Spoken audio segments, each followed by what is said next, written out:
이 시간 우리에게 주시는 하나님의 말씀은 빌립보서 2장 12절에서 18절 말씀입니다. 거룩하신 하나님의 말씀입니다.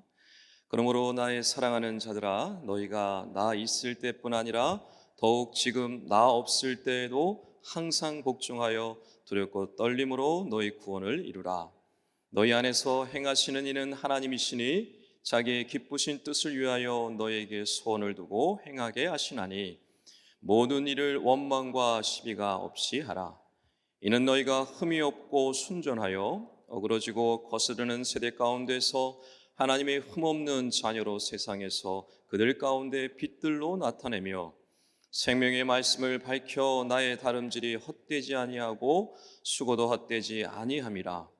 그리스도의 날에 내가 자랑할 것이 있게 하려 함이라. 만일 너희 믿음이 재물과 섬김 위에 내가 나를 전제로 드릴지라도 나는 기뻐하고 너희 무리와 함께 기뻐하리니 이와 같이 너희도 기뻐하고 나와 함께 기뻐하라. 아멘. 지금 우리는 사순절 기간을 보내고 있습니다.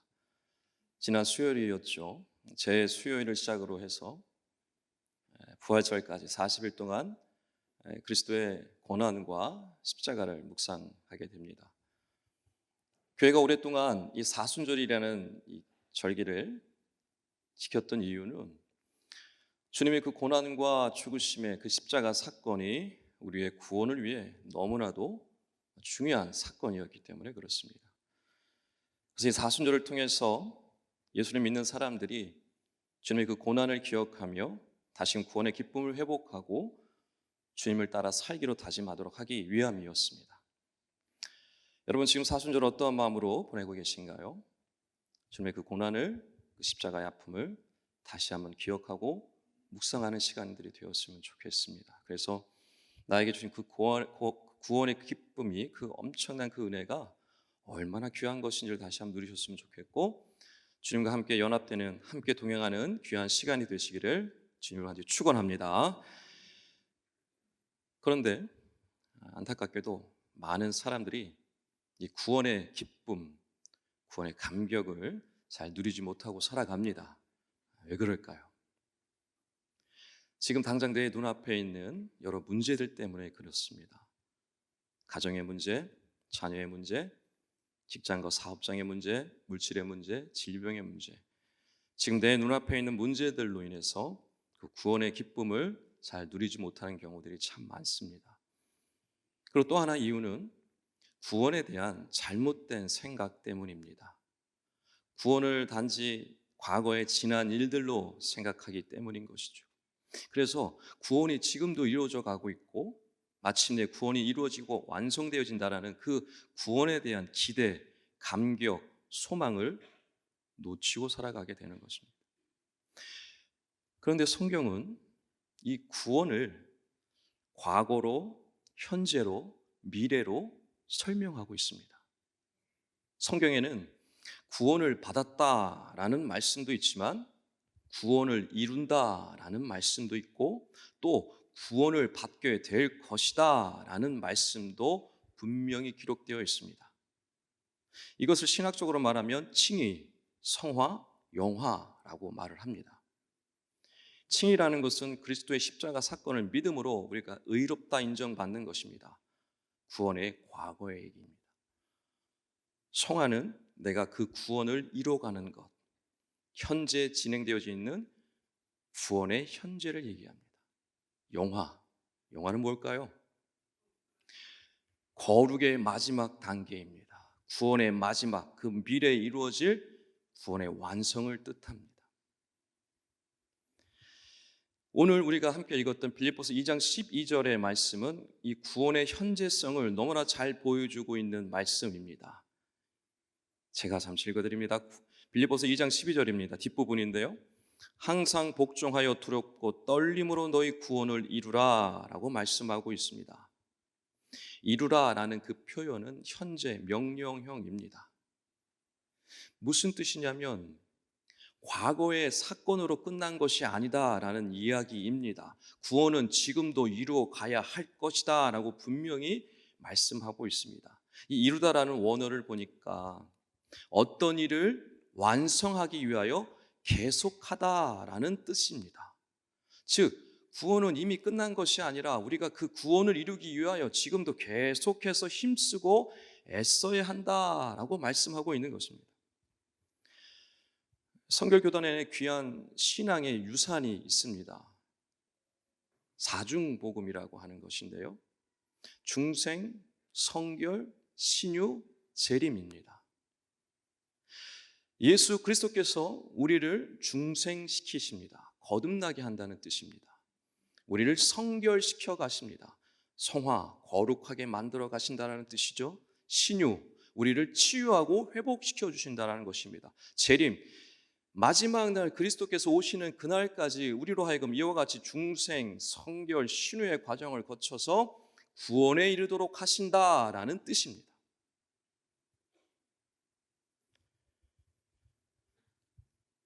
즉, 구원은 그리스도께서 우리와 연합함으로 이루어가는 것입니다. 그래서 구원은 소유의 개념이 아니라 존재의 개념이라는 것을 우리는 반드시 기억해야 합니다. 그렇기 때문에 나는 예수 믿었으니 구원받았어 라고 생각하거나 나는 천국행 티켓을 이미 소유했어 라고 믿고 살아가는 사람들은 신앙생활이 온전하지 않습니다. 예수 그리스도께서 좁은 문으로 들어가라, 좁은 길로 가라 라고 하시는 그 말씀을 이해할 수 없습니다. 그렇게 따라갈 수도 없습니다. 그러나 예수 그리스도와 연합된 삶으로 살아가는 사람은요, 그곳이 어디이든 중요하지 않습니다. 설사 가시밭길이라 할지라도 그 길을 주님과 함께 동행함으로 매 순간순간 천국의 기쁨을 누릴 수 있는 것이고 이미 구원을 이루어가는 온전한 구원을 경험할 수 있게 되는 것입니다. 빌립보서 1장 6절 말씀에 이렇게 말씀합니다. 너희 안에서 착한 일을 시작하신 이가 그리스도의 날까지 이루실 줄을 우리가 확신하노라. 아멘. 여기서 시작한 착한 일이라는 것은 뭐냐면 구원을 뜻합니다. 즉 하나님께서 구원의 역사를 이미 시작하셨다라는 것입니다. 그래서 시작하신 그 구원을 마지막 날까지 이루어가고 계시다라는 말씀인 겁니다. 여기서 놀랍게도 이 구원을 이루다라는 그 단어, 하나님이 그 구원을 이루어 가시는데 그 이루다라는 단어는 빌립보서 2장 12절에 있는 너희 구원을 이루어라라는 그 이루다라는 단어랑 똑같습니다. 무슨 말씀입니까? 하나님께서 시작하신 구원을 완성에 이르기까지 지금도 여전히 그 구원을 이루기 위하여 일하고 계시는 것처럼 우리도 너희도 그 구원을 이루어가기 위하여 완성을 위하여 애쓰고 힘써라 라는 말씀인 것입니다. 여러분, 그러면 어떻게 이 구원을 이루어갈 수 있을까요? 오늘 주제입니다. 우리가 반드시 붙잡고 가야 할 오늘 주제의 말씀입니다. 빌립보서 2장 12절에 명령하기를 항상 복종하여 두렵고 떨림으로 너희 구원을 이루라. 복종하여 구원을 이루라 라고 말씀하고 있습니다. 여러분, 구원을 우리가 이루어 가야 하는데 어떻게 이루어갈 수 있느냐? 복종함으로 이루어갈 수 있다라고 말씀하고 있습니다. 여러분, 복종이 무슨 뜻입니까? 원어를 뜻을 보면 종이 주인의 명령에 순복하는 것입니다. 그 명령을 따르는 것입니다. 우리 그리스도인의 덕목 중에 귀한 덕목이 순종입니다. 순종해야 한다는 건 누구나 다 알고 있습니다. 여기 계신 분들 다 알고 계실 거예요. 그런데 우리의 마음은 없었습니까? 순종하고 싶지 않습니다. 복종하고 싶지 않습니다. 이게 우리의 본 모습입니다. 죄악된 우리의 습성입니다. 그러면 어떻게 복종합니까? 어떻게 복종하여 구원을 이룰 수 있습니까? 복종하지 못하면 구원을 이룰 수가 없습니다. 어떻게 복종할 수 있을까요? 빌립보서 2장 12절 말씀의 시작을 그러므로라고 말씀하고 있습니다. 그러므로라는 것은 앞의 말씀을 받아서 설명하는 것입니다. 즉 앞에 있는 말씀을 가지고 너희도 이와 같이 복종하여라 라는 말씀인 겁니다. 그럼 앞에 무슨 말씀이 나와 있는지를 봐야 되겠죠. 빌립보서 2장 5절 이하의 말씀인데 2장 5절을 제가 읽어드립니다. 너희 안에 이 마음을 품으라 곧 그리스도 예수의 마음이니. 아멘. 무슨 말씀이냐면 복종하심으로 구원을 이루신 그 예수 그리스도의 마음을 본받아서 너희도 복종함으로 그 구원을 이루어 가라라고 말씀하고 있는 것입니다. 예수 그리스도의 모습을 봐라라는 것입니다. 그가 어떻게 복종하였는지, 그가 복종함으로 어떻게 구원의 역사를 이루셨는지를 분명히 보아라. 그리고 너희도 이와 같이 복종하여라라고 말씀하는 것입니다. 2장 6절에서 8절 말씀에 예수님께서 도대체 어떠한 마음으로 복종하셨는지를 말씀하고 있습니다. 6절 7절을 제가 읽어드립니다.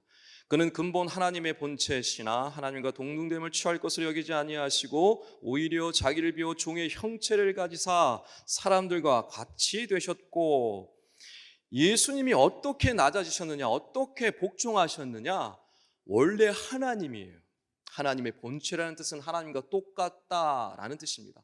하나님과 똑같으신 분이 그 영광과 존귀의 자리를 내려놓으시고 종의 모습으로 내려오셨다는 것, 낮추셔서 종의 모습으로 사람의 형상으로 낮춰주셨다는 것입니다. 그냥 마음만 먹은 것이 아닙니다. 몸으로, 삶으로 창조주이신 하나님께서 피조물의 모양으로 실제로 오셨다, 그렇게 낮아지셨다, 그렇게 복종하셨다라고 말씀하고 있는 겁니다. 또 8절의 말씀에 사람의 모양으로 나타나사 자기를 낮추시고 죽기까지 복종하셨으니 곧 십자가에 죽으심이라. 아멘. 여러분, 하나님의 자리에 떠나는 것도 엄청난 일이고 종의 모양으로 되는 것도 엄청난 일입니다. 그것으로 이미 충분하지 않습니까? 그런데도 불구하고 낮고 낮은 자리에 왔으셨을 뿐만 아니라 죽기까지 낮아지셨다. 복종함으로. 하나님의 뜻에 복종함으로 죽기까지 낮아지셨다라고 말씀하고 있는 것입니다. 예수님의 복종으로 무슨 일이 일어났습니까? 죄인이 구원에 이르는 역사가 일어났습니다. 주님의 복종으로 교회가 세워졌습니다. 주님의 복종으로 교회가 놀랍게 역사하기 시작했습니다. 이와 같이 주님의 복종을 닮아서 그리스도의 마음을 본받아서 너희도 이와 같이 복종하여 너희 구원을 이루고 공동체를 세워라, 공동체의 하나됨을 이루어가라 라고 말씀하고 있는 것입니다. 제가 2005년부터 전도사 사역을 시작해서 올해 2025년이 되어서 목회 20년 차가 됐습니다. 저희 담임 목사님은 40년 목회 인생을 걸으셨는데 저는 아직 반밖에 아직 못 가고 있지만 그래도 20년을 돌아보니 말씀을 준비하면서 한 가지 사실을 깨달았습니다. 복종이 목회의 여정이라는 것을 깨달았습니다. 제가 지금 청년부 사역을 하고 있습니다. 우리 청년들을 가르치고 양육하는 일들을 하고 있는데 그 모든 것이, 그 모든 시간이 복종의 시간입니다. 여러분, 설교를 한참 하고 있는데 설교가 다 끝나가는데 예배당 문을 열고 들어오는 청년을 볼 때 무슨 마음이 드십니까? 어떤 마음이 들 것 같으세요? 제가 신방을 좀 하려고 전화를 아무리 해도, 카톡을 아무리 해도, 문자를 아무리 해도 아무런 대답을 하지 않을 때 여러분 무슨 생각이 드십니까? 중요한 훈련이 있어요. 중요한 모임이 있어요. 그런데 나중에 연락이 왔어요. 목사님 늦잠 자서 못 갔어요. 그럼 무슨 마음이 드십니까? 공동체 분위기가 열심히 잘 좋아지고 있는데 어느 청년이 나타나서 부정적인 말을 막 해요. 공동체가요 싸해져요. 그런 청년을 볼 때 여러분 무슨 마음이 드십니까? 예전 같았으면 막 정죄하는 마음이 막 들었을 것 같아요. 그런데 지금은 그렇지 않아요. 주님을 떠올립니다. 주님이 복종하셨잖아요. 그래서 복종합니다. 그래서 청년 사역하는 그 모든 과정이 저에게는 복종의 시간입니다. 가정 안에서도 비슷한 일들이 일어납니다. 제 아내가요, 가끔씩 소리를 높여서 변신할 때가 있습니다. 예전엔 좀 대들기도 했었어요. 근데 안 되겠더라고요. 그래서 복종하기로 다짐했습니다. 제 아내만 그렇지 않아요. 지난 겨울 동안 여러분 어떻게 잘 보내셨습니까? 저는 좀 힘든 시간을 보냈습니다. 방학 기간 동안 저희 세 아이들이 집에 눌러 앉아 있습니다. 특별히 큰아이, 우리 큰아이가 17살 소녀입니다. 저는 처음 이 사실을 깨달았는데 17살 소녀의 마음은 아침 저녁으로 바뀐다는 사실을 깨달았습니다. 아침 저녁이 아니고 매 순간순간 변화하고 변화무쌍하고 울었다 웃었다 재밌다 재미없다 화났다 짜증났다 행복하다 즐겁다, 이게 하루에도 수십 번씩 왔다 갔다 하는 것을 제가 분명히 보았습니다. 제가 어떻게 했을까요? 복종했습니다. 주여 하셨는데 지금 정말 주여입니다. 복종했습니다. 제가 그렇게 참고 복종하다 보니 아내도 변하고 아이도 변하기 시작을 했습니다. 예전 어르신들이 저에게 이런 말씀을 하셨습니다. 남자는 가정을 돌볼 때 권위로 카리스마 있게 가정을 돌봐야 한다고 말씀을 해주셨습니다. 교회 목회할 때도 어떤 목사님들 그런 말씀하셨어요. 교회를 권위를 가지고 카리스마 있게 목회해야 된다라고 말씀하셨습니다. 물론 그렇게 해야 될 때도 있겠죠. 근데 여러분, 성경에는요, 복종하라라는 말씀이 계속 반복해서 나오고 있다는 것을 기억하셔야 합니다. 제가 말씀을 준비하면서 도대체 신약 성경에 복종하라라는 명령이 몇 번이나 나왔을까 궁금해서 다 찾아봤습니다. 서신서에만 40번이나 되는 복종하라는 명령이 있습니다. 그 말씀을 가만히 보니 가정을 세우기 위하여 복종하여라, 교회를 세우기 위하여 복종하여라, 구원을 이루기 위하여 복종하여라, 하나님의 말씀에 순종하고 복종하여라, 이 말씀들이요 수도 없이 반복해서 나오는 것을 보았습니다. 그런데 여러분, 아까도 말씀드렸지만 우리는 복종이 쉬운 사람들입니까? 순종을 좋아하는 사람들인가요? 결코 아닙니다.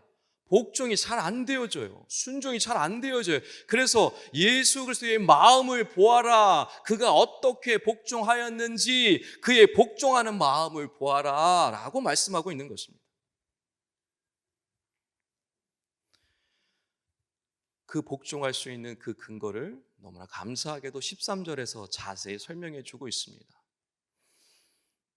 빌립보서 2장 13절 말씀 제가 다시 한번 읽어드립니다. 너희 안에서 행하시는 이는 하나님이시니 자기의 기쁘신 뜻을 위하여 너에게 소원을 두고 행하게 하시나니. 아멘. 여기서 하나님의 기쁘신 뜻이 무엇일까요? 구원입니다.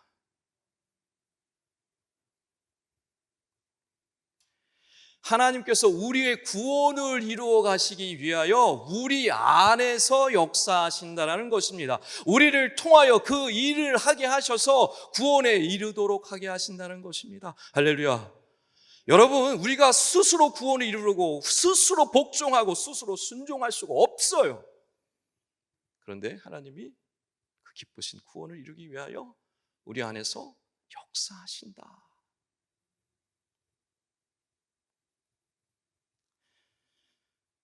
여러분들 중에는 이른 새벽 아침부터 나오셔서 예배 봉사위원으로 섬기시고 또 주차장 그 추운 날에도 밖에서 그 추운 겨울 주차 봉사를 하시는 분들이 있으십니다. 또 매주 거르지 않고 우리 아이들을 담당하기 위해서 각 부서에서 교사로 섬기시는 분들이 있습니다. 그 외에도 얼마나 많은 분들이 정말 드러나지 않는 곳에서 교회를 위해 섬기시는지 모릅니다. 여러분, 이 분들이 어떻게 매주 빠지지 않고 이 어려운 일들을 감당하고 있을까요? 그들 안에 하나님께서 역사하시기 때문에 그렇습니다. 왜요? 왜? 우리의 구원을 이루시기 위하여, 우리 공동체를 구원으로 인도하시기 위하여, 우리의 믿음의 자녀들, 믿음의 후배들을 구원으로 인도하기 위하여 하나님께서 그들을 감동케 하셔서 그들이 기뻐하는 마음으로, 자원하는 마음으로 소망을 가지고 그 귀한 사역들을 감당할 수 있도록 하시는 것입니다.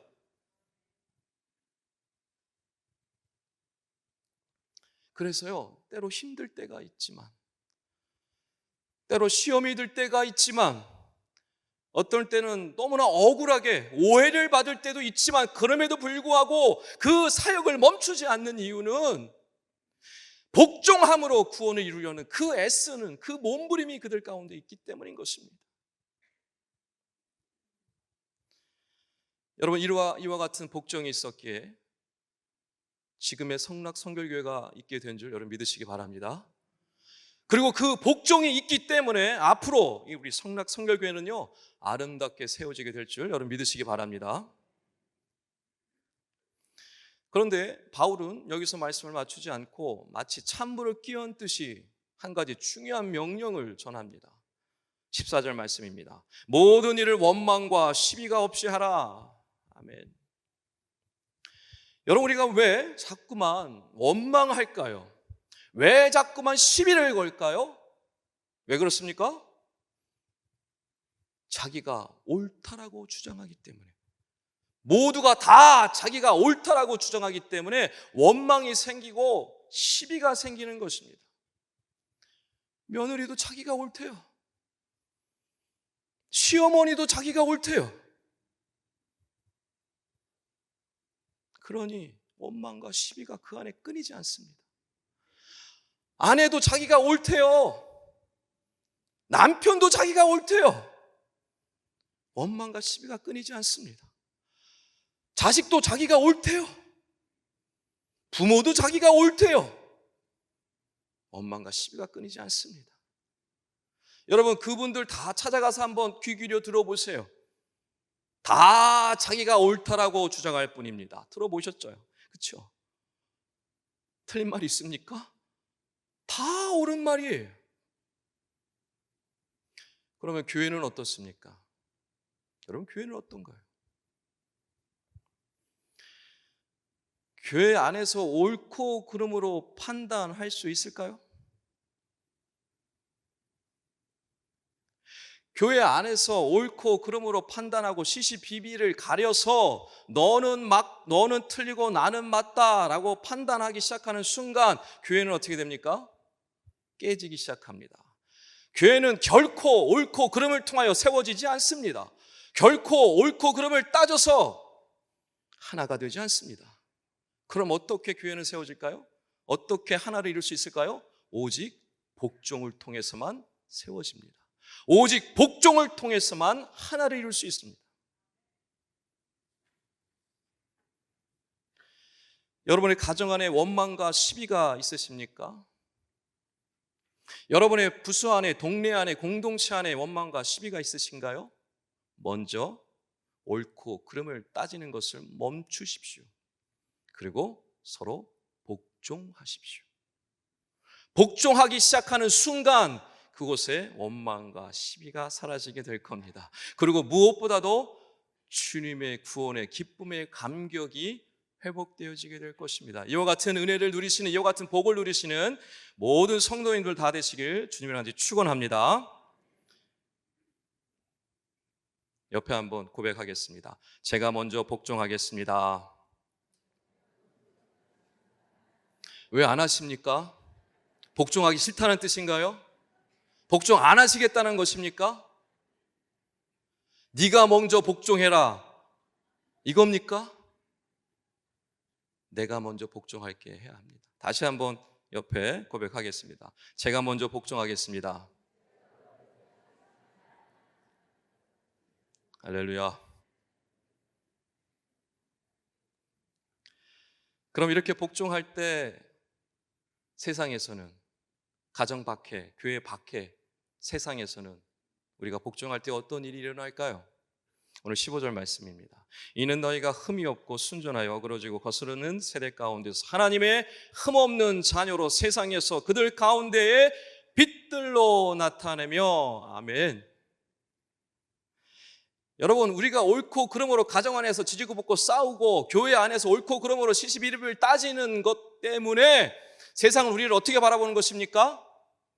세상보다도 못한 교회가 되는 것입니다. 손가락질 받는 교회가 되는 것입니다. 네가 맞네 내가 맞네 따지고 싸우고 시시비비를 가리고 옳고 그름을 주장하기 시작할 때 세상은 우리를요 우습게 여깁니다. 그러나 우리가 서로 복종함으로 하나를 이룰 때 무슨 일이 일어난다고 말씀하고 있는 것입니까? 세상의 빛의 자녀로 드러난다는 것입니다. 선한 모습으로 드러난다는 것입니다. 그들 가운데 영향을 끼치는 존재로 우뚝 세움받는다라고 말씀하고 있는 것입니다.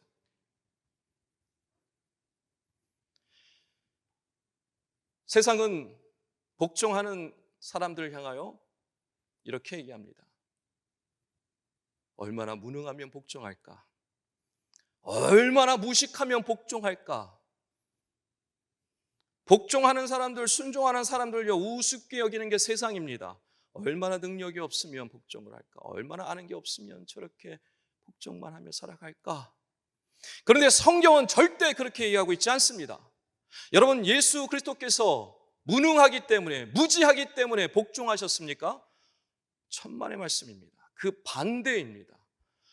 능력이 많으시고 지혜가 풍성하시기 때문에 자신을 복종시키셨던 것입니다. 여러분, 우리가 복종할 수 있는 이유도 이와 같습니다. 우리가 어떻게 복종할 수 있습니까? 예수님을 믿기 때문에 복종할 수 있습니다. 능력이 많으신 예수님, 지혜가 풍성하신 그 예수님을 내가 믿기 때문에, 그 예수님과 함께하기 때문에 복종할 수 있는 겁니다. 내가 무식해서 복종하는 게 아니고 내가 아는 게 없어서 복종하는 것이 결코 아닙니다. 복종을 통해서만 구원이 이루어지고 복종을 통해서만 가정이 살아나고 교회가 살아나고 공동체가 회복될 수 있기 때문에 그런 것입니다.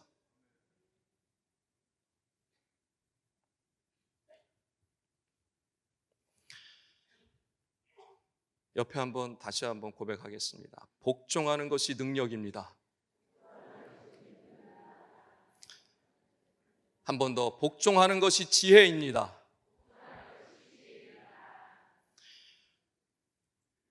바울은 자신이 어떤 복종을 하고 있는지 말씀합니다. 17절입니다. 만일 너희 믿음의 재물과 섬김 위에 내가 나를 전제로 드릴지라도 나는 기뻐하고 너희 무리와 함께 기뻐하리니. 아멘. 여러분, 전제라는 것은 재물을 드릴 때, 제사를 드릴 때 부어버리는 포도주를 뜻합니다. 재물과 제사를 향기롭게 하는 것이죠. 그래서 이 전제는 금방 사라져버립니다. 없어져 버려요. 향기만 날리고 끝나버립니다. 지금 바울은 자신을 어떻게 표현하고 있는 것입니까?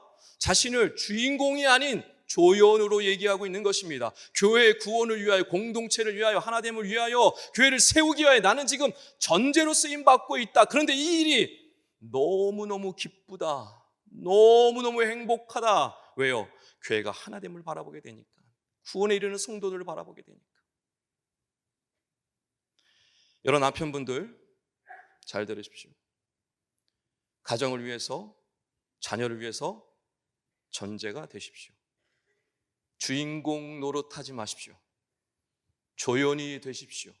그러면 여러분의 가정이 하나가 될 것이고 여러분 가정이 구원에 이르게 될 것입니다. 할렐루야.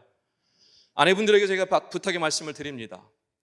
성경의 말씀에 분명히 아내는 남편에게 복종하라고 말씀하셨습니다. 근데 요즘 페미니즘이 발달되고 여성 인권이 강조되면서 이 말씀은 옛날 구시대의 말씀이다라고 지금도 따지는 분들이 계신데, 하나님의 말씀입니다. 순종하셔야 합니다. 복종하셔야 합니다. 그런데 남편도 복종해야 되지만 아내도 복종해야 합니다. 여러분, 아내분들에게 제가 부탁의 말씀을 드립니다. 남편에게, 자녀에게 복종하십시오.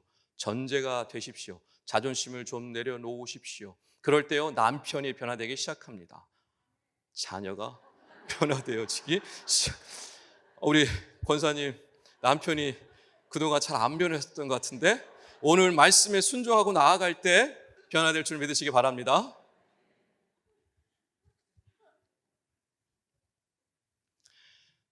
내가 복종함으로 우리 가정의 구원에 이르고, 내가 복종함으로 우리 남편과 아내가, 우리 자녀가 변화되어지고 구원에 이르게 된다면 여러분, 이거보다 더 큰 기쁨, 복이 있겠습니까? 이거보다 더 귀한 복이 있습니까? 이 귀한 복을 누리시길 주님으로 아주 축원합니다. 말씀을 정리하겠습니다. 여러분, 빌립보서는 옥중서신입니다. 감옥 안에서 쓴 편지입니다. 그런데 이 빌립보서는 기쁨으로 충만합니다. 기쁨이라는 단어가 16번이나 나오고 있습니다. 여러분, 어떻게 감옥에 갇혀 있는 바울이 기뻐할 수 있습니까? 어떻게요? 빌립보 교회 안에 착한 일을 시작하신, 즉 구원을 시작하신 그 하나님의 역사를 보고 있기 때문입니다. 빌립보 교회 성도를 통하여 들려오는 소식을 들어보니 그들 가운데 구원의 역사가 이루어지고 구원을 이루어가는 그 아름다운 모습들의 이야기들을 듣고 있기 때문에 저들이 구원에 이르게 되겠구나라는 그 믿음과 확신이 있었기 때문에 기뻐할 수 있었던 것입니다. 여러분, 지금 우리는 사순절 기간을 보내고 있습니다. 그리스도의 마음을 잊지 않으셨으면 좋겠습니다. 그리스도의 마음이 어떤 마음입니까? 복종하는 마음입니다. 예수 그리스도의 그 복종을 통해서 우리가 구원에 이르게 됐고 교회가 세워졌고 우리가 지금도 한 공동체 안에서 이렇게 기쁘게 신앙생활을 할 수 있게 된 것입니다. 이제 누구 차례입니까? 우리 차례입니다. 그리스도의 마음을 본받아서 이제 우리도 복종해야 합니다. 가정 안에서 복종해야 하고 공동체 안에서 복종해야 합니다. 서로 복종할 때 구원의 역사가 일어나게 되는 것입니다. 그래야 할 때 가정이 살아날 것입니다. 할렐루야. 여러분의 부서가 살아날 것입니다. 여러분의 공동체가 살아날 것이고 우리 성락 성결교회가 살아날 것이고 이 성수동 주변 지역이 살아나게 될 것입니다. 바라옵기는 이번 한 주간 각자의 자리에서 서로 복종하심으로 구원을 이루어가시고 주님의 기쁨에 동참하시는 모든 성도님 되시길 주님의 간절히 축원합니다.